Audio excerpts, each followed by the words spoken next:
그 73쪽에 주입공법이 있고 17쪽에 그 두 개 같이 한번 볼게요. 야객주입공법. 야객은 이제 크게 야객계하고 비야객계 두 가지로 나눠요. 야객계는 이제 물이 그냥 물이에요. 그 물유리계가 있고 고분자계, 그러니까 비야객계, 야객계가 있어요. 물유리, 고분자. 비야객계는 시멘트를 말하는 거죠. 몰탈이지, 몰탈. 쉽게 말해서 꾸덕한 애들이, 꾸덕하게, 먼저, 이게 뭐 점토계도 있고, 아스팔트계도 있어요. 시멘트나 점토나 아스팔트계, 얘들은, 그러니까, 한마디로, 약간, 뭘 비교할 수 있냐면, 붕어빵 만들 때, 그 국물 부을 때 그 느낌 있죠. 주전자에 붕어빵 그 밀가루 반쪽 국물 붓잖아요. 약간 꾸덕한 그런 느낌이고.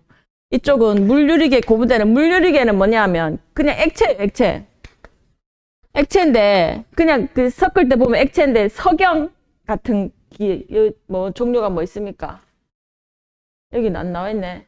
알칼리계, 비알칼리계 있는데, 수산화 나트륨, 이런 것들을 섞으면, 이게 이제, 그냥 물이야. 물인데, 이제 그거를 왜 그렇게 하냐면, 빨리 침투를 해야 되잖아요. 그러려고 이제 물유리계를 쓰는데, 물유리계에 또 장점도 있고 단점도 있어요. 이게 고분자계 같은 경우에는 우리 안반의 틈새에 아주 이런 틈새가 큰 나중에 구조적인 문제를 일으키기 때문에 이런 틈새까지 다 찾아가야 되거든. 그러면 고분자계는 마이크로 시멘트를 써요. 마이크로. 울트라 마이크로도 있고, 마이크로도 종류가 많아요. 이게 뭘로 됐습니까? 우레탄, 아크릴, 크롬, 다그린 요소. 그러니까 그 시멘트가, 마이크로 시멘트가 있고, 이 고분자에서는 아주 고운 입자들이 요즘은 또 얘 자체가 미끄럼을 지가 형성을 해요.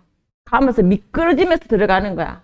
종류가 여러 가지가 있어요. 야객계, 비야객계. 이제 보통 비야객계 같은 경우는 크게 이제 그런 게 필요가 없는데 라든지 아니면 이 고압분사 같은 경우에는 고압분사는 어떻게 하냐면 예를 들어서 이런 위에서 봤을 때 원통형을 내가 하고자 하는 목표치가 있다. 이 어떤 깊이에 소정 깊이가 있다. 그러면 이제 얘가 들어올 거 아니에요. 이걸 뭐라 그럽니까? 노즐이 이제 들어오잖아요. 노즐이 구멍이 두 개가 있어요. 보통 이렇게 아래에서 이렇게 나가고 위에서 이렇게 나가. 그러면 집안이 요런 어떤 체를 형성하려면 얘가 이제 360도로 돌겠죠. 돌면서 들어가면서 처음에는 물하고 공기를 쌓아요. 그래서 공간을 확보를 해. 물하고 공기를 아주 초고속으로 쏘면 확 이렇게 되면서 위에 오는 애가 이제 요런 어떤 것들을 시멘트 계열을 갖고 내려와서 한번 쏘면서 올라가는 거지. 그러면 이런 기둥이 형성이 되겠죠. 요게 이제 그 고압의 원리, 고압 분사. 이게 JSP, 또 뭐 있습니까? RJP. 여러 종류가 있어요. 이런 것들로 하는 게. 소위 말해 치환하는 거죠. 치환. 고압 분사를 하는 거고. 그리고 이제 이런 애들 중에 그냥 침투를 해. 아주 이 물유리기의 고분자 이런 거는 만약에 집안에 공극이 이렇게 있다면 이 사이를 지가 막 들어가가지고 그냥 메꾸고 나오는 거지. 여기서 주입을 하잖아요. 그러면 이게 꼭 집안이 이렇게도 있고 옆으로 된 집안을 여기 이렇게 할 수도 있고 아니면 밑에서 위로 쌓아 올릴 수도 있고 위에서 밑으로 쌓아 올릴 수도 있고 방법 여러 가지가 있겠죠. 집안에 따라 구조물에 따라 어디에 해야 되느냐에 따라 종류가 다르다고. 그러면 이거를 침투 주입이라 그래. 그 주입이 이제 침투 주입, 활열, 이거를 뭐라 그래? 할열 째고 들어간다 하거든요. 이거를 맥상 주입이라 맥상. 맥상은 이제 만약에 공극이 이렇게 있으면 일로 들어가가지고 얘를 찢고 일로 다음 공극으로 가야 되잖아. 이런 걸 찢고 들어가야 되잖아. 찢는 역할이 있어야 돼. 그럼 어느 정도 압이 약간은 있어야 되는 거지. 이거를 뭐라 그러냐면 할열, 짠다는 느낌의 할열 주입이라고 하고, 그 다음에 압축 주입이 있어요. 압축 주입은 아주 저유동성, 막 흐름이 작아요. 저유동화 시메트라고 하죠. 그러니까 압축을 하는 거, 얘가 한 덩어리로 내려가는 거예요. 쭉 내려가고 이게 쌓였어. 그러면 그 위에다 또 쌓는 거지. 이 대표적인 게 CGS예요. 저유동성 몰탈이라고 하죠. 모르타르. 근데 이거를 침투하는 방법, 이건 침투 주입은 찾아 들어가서 거기만 딱 지가 들어갈 수 있는 데만 이게 아주 고분자로 가겠죠. 찾아 들어가서 하고 나오는 게 있고, 할열은 찢어서 들어가는 거가 있고, 얘는 이제 압축으로 누르는 거죠. 소위 말하면 이제 부등치마가 발생이 됐어. 이렇게 했는데 얘가 뭐 때문에 이런 게 발생이 됐어요. 그러면 이 밑에다가 압축으로 해서 올려가지고 얘를 거꾸로 들어 올리겠지, 그죠?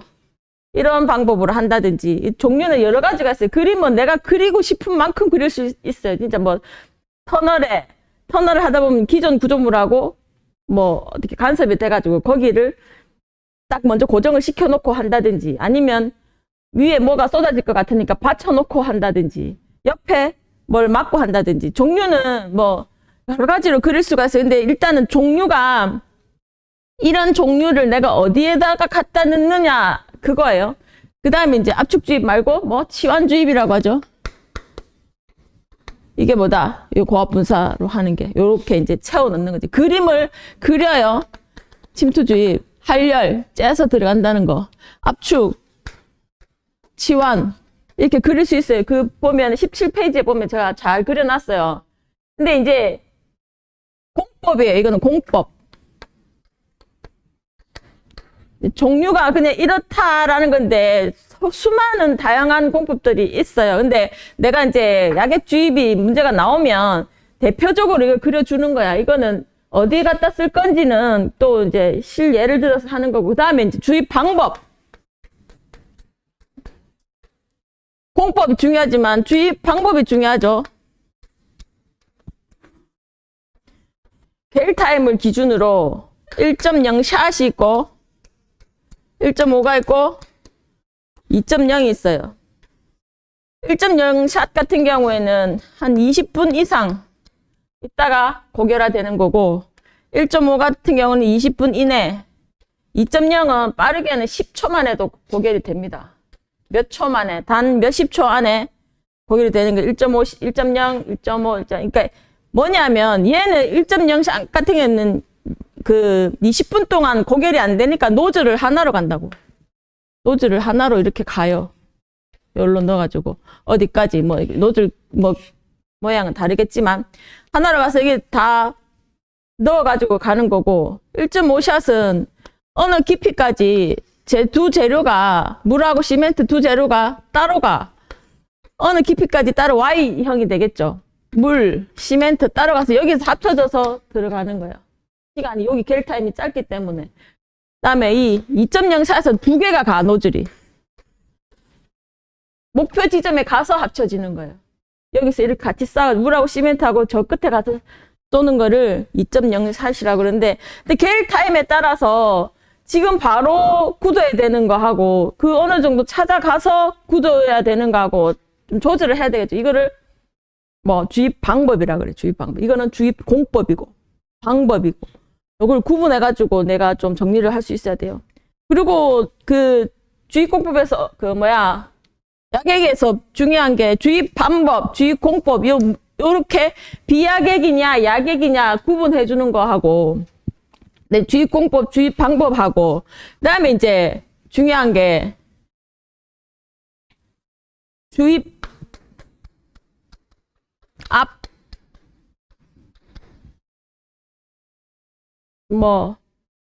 킬로뉴턴, 뭐 킬로그램 퍼, 뭐 이런 게 있겠죠. 주입압, 그다음에 주입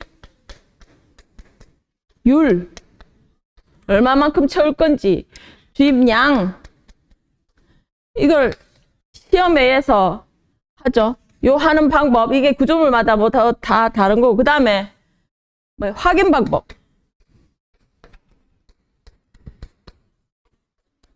뭐 보강 효과.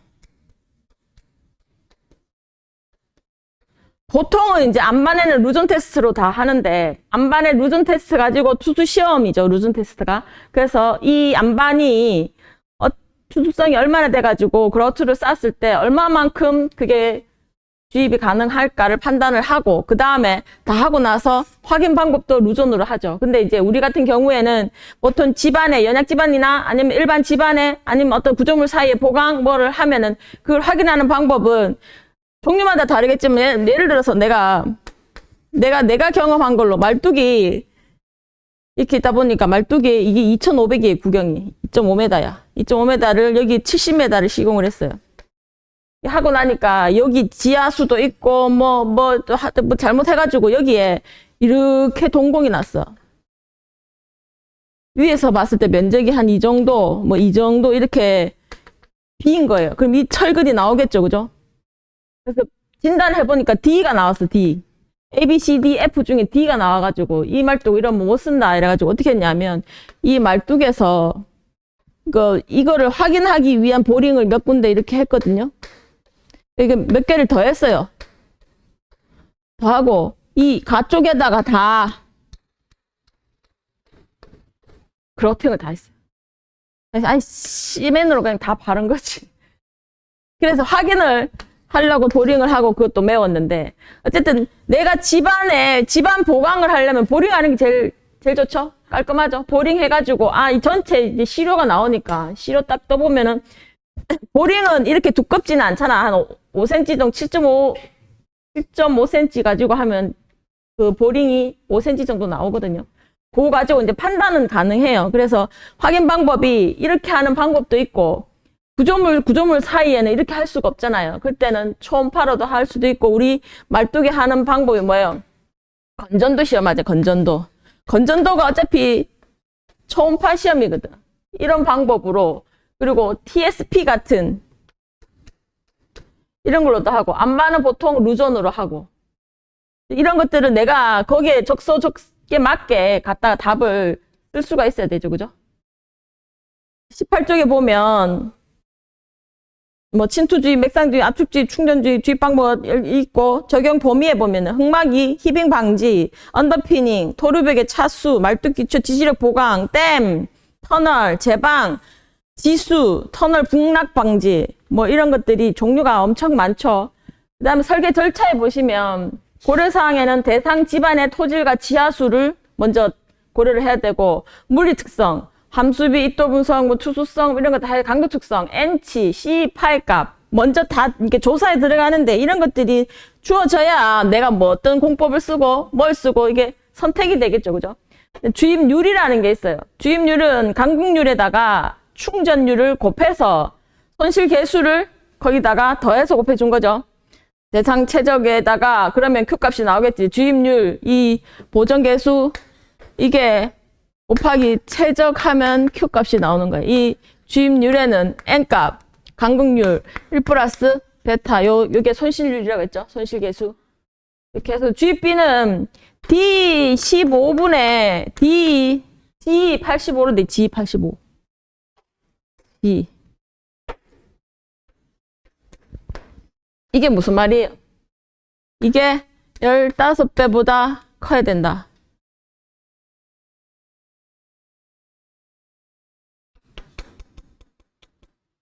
이것도 댐 설계 42520은 똑같아요. 댐 설계 42520 할 때 어떻게 써요? 이게 통과 백분율이에요. 통과 중량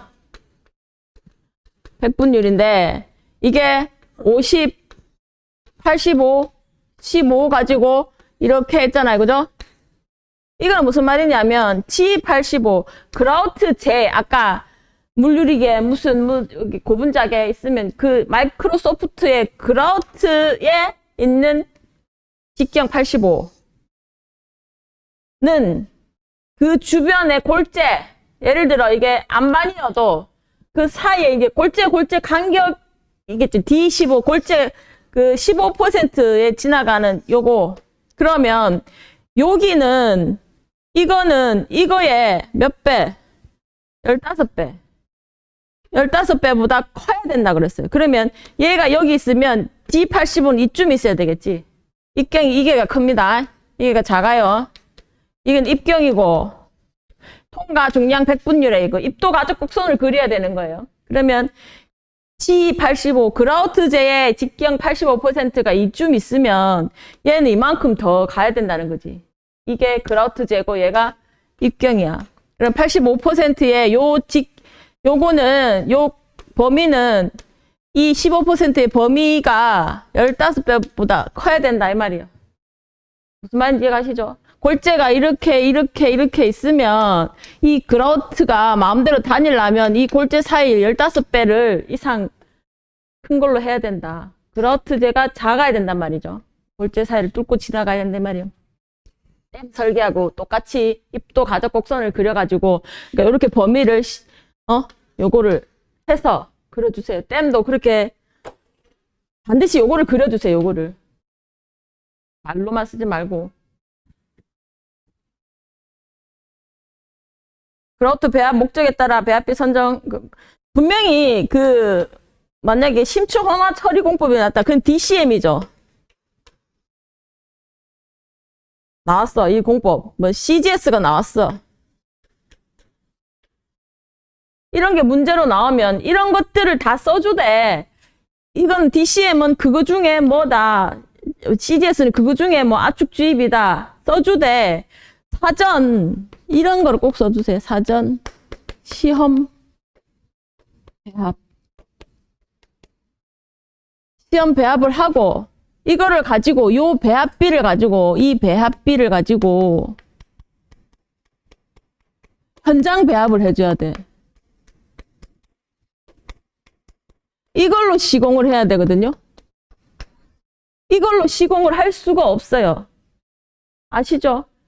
이걸로는 지가 시험실에서 설계할 때 시험실에 있는 흙을 가지고 한 거고 그 배합비를 가지고 현장 흙에다가 반드시 그 위치에 가서 그 현장 배합을 해봐야 돼. 그래야 이게 주입 효과가 보강 효과가 확실하게 그 현장 배합의 걸 알 수가 있거든. 이거를 철저하게 기준에 의해서 관리를 해줘야 되는 거. 이런 것들도 요런 문제가 나오면 약액 주입의 문제가 나오면 이런 것들도 써주세요.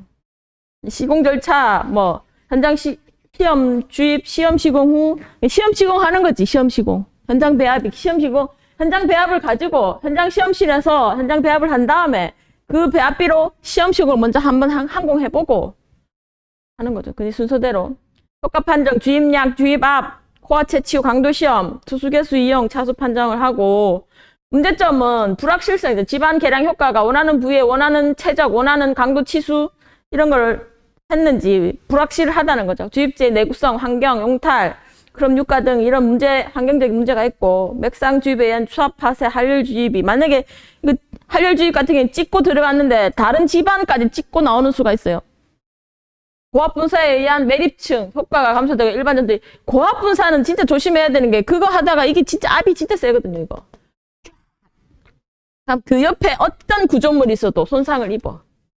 그래가지고 베리는 거 많이 봤어요. 저는 현장에서. 이 고압 분사의 중요 쟁점은 주변에 문제를 좀 일으키는 이제 약액주입의 계량 원리 메커니즘을 토사지반하고 안반하고 있는데 요거를 공부를 좀 하세요. 전체 집안 간극 속에 C 파이 값을 올리는 게 점착력을 증가시키고 파이를 증대시키는 그 시그마 R 값을 증대시키는 원리인 거는 맞아. 그래서 투수개수를 저하시키고 공구를 저하시키는 게 입도가 작을수록 모날수록 뭐 농도가 작을수록 투수개수 클수록 좋다. 1.5cm 이게 전체 아까까지 얘기한 토사에 대한 이야기고 안반한 옆에 전리면에 간극을 충전하는 거예요. 그래서 전단 강도를 증대시키는 건데 우리 안반의 전단 강도는 안반에 가서 하겠지만 안반의 강도가 원래 이렇게 있었어요. 바톤하고 뭐 패턴이 뭐 뭐 한 그 식들이 있죠. 일단 이런 강도가 있었으면 안반이 그 한번 뭐라 해야 되죠? 크게 갔어. 어떤 파괴가 됐어. 파괴가 되면은 C값이 0이 되거든요. 파이는 거의 살아있어요. 만약에 안반이 이렇게 무결함이 있다가 뭐 찌지직 갔어요. 얘가 들으면 이 점착력이 완전 0이 돼버리는 거야. 그렇지만 얘를 다시 눌러주면은 파이 각도는 변함이 없어. 얘하고 거의 비슷해. 안반의 강도를 이야기할 때는 강도가 저하됐다고 하면은 C는 0이 됩니다. 파이는 그대로 했다고. 이거를 해서 그래서 패턴이 시그마 n이 작을 때하고 클 때로 갔죠. CRS가 이게 거의 C값이 없다고 볼 때랑 C값이 있을 때랑 차이가 있었죠. 그리고 바턴은 아예 C를 안 봤구만. 바턴이 C를 안 봐. MC 모아 클롱에서는 이 C를 0으로 보는 거예요. 전리면에 전리가 가면은. 그러니까 안반은 그런데 그래서 이 안반에 하는 그라우팅은 C값을 올려주는 거예요. 파이가 변하지를 않아 거의. 자 볼게요. 안반 내에 불연속면과 주입제의 침투성에 의해서 불연속면의 접착제 역할을 하는 거죠. 접착제. 수직 응력이라는 것은 거칠기하고 일축압축 강도 그다음에 뭐 기본적인 내부 마찰과 그리고 그 구속압에 의해서 좌우가 되는데 안반 크기에 따라서도 있지만 여기에 안반에다가 주입을 하는 거는 C값을 높여주는 거예요. 불연속면에 어떤 접착 역할을 해주는 그런 역할이 크다. 그러려면 뭐가 중요하냐면 불연속면의 조사가 중요한 거예요.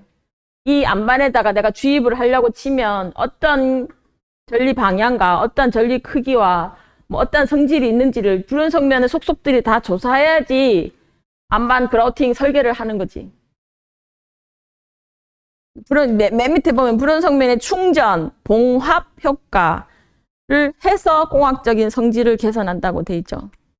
안반에 대해서 좀 보시고 CGS는 문제가 하도 많이 나와가지고 CGS 나오면 일단 주입 공법의 분류부터 해주고 그다음에 설계 플루 차트는 뭐 이런 거 적어주면 좋고 시공 관리 어떻게 한다 그리고 배합 현장 배합 먼저 해주고 주입 공법, 주입 방법 그다음에 주입 양, 보정계수 저렇게 한다는 거 하고, 그게 이제 효과가, 이 공법의 효과는 맨 밑에 보시면, 복합집안 지지력 형성한다고 했죠. 시그마, 점토하고 CGS하고 합쳐서 이 면적에 따라서, 예를 들어서, 이 전티가 점토면 여기만 해줄 건데, 요거는 CGS의 면적이고, 전체의 점토의 면적이잖아요. 점토의 면적에 대한 시그마, 곱하기 A는 시그마 CG 곱하기 ACG 있고 시그마 C 곱하기 AC가 있죠.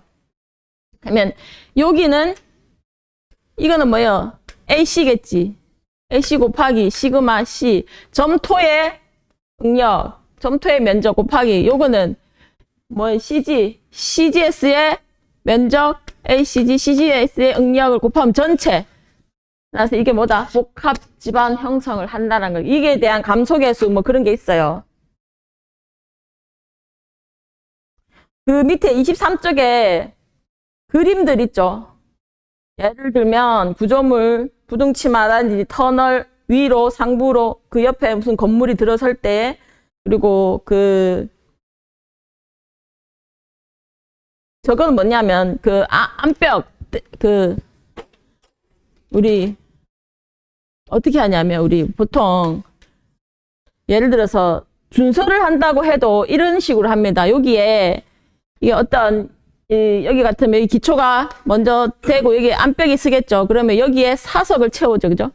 여기에 테트라포트도 세우고 그러면 파랑이 이 정도 있다. 그러면 여기에 이걸 테트라포트를 보통 하지.